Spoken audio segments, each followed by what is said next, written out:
আজকে রামনবমী সমস্ত সনাতনী মানুষের এক ঐক্যবদ্ধ এইখানে তাদের সম্মিলিত হয়েছে এবং একটা মিলন উৎসব হয়ে গেছে। গোটা পশ্চিমবঙ্গ ব্যাপী, গোটা ভারতবর্ষ জুড়ে, গোটা পৃথিবী জুড়ে আজ রামনবমী পালন হচ্ছে।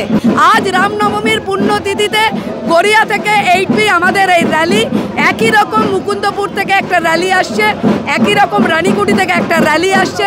আজকে এই ত্রিবেণী র্যালি একসঙ্গে আমরা মিলিত হব যাদবপুরে। তাই আজ সনাতনী হিন্দু মানুষের এই যে খুশি, এই যে আনন্দের দিন, এই যে ঐক্যবদ্ধ সবার সম্মেলন একসাথে। শ্রীরাম মহোৎসব উদযাপন সমিতি বাঘাযতীন জেলা পক্ষ থেকে আজকে এই যে রাম শোভাযাত্রা অনুষ্ঠিত হয়েছে সেটা গড়িয়ার রানীগুটি এবং অজয়নগর থেকে 8Bর উদ্দেশ্যে যাবে।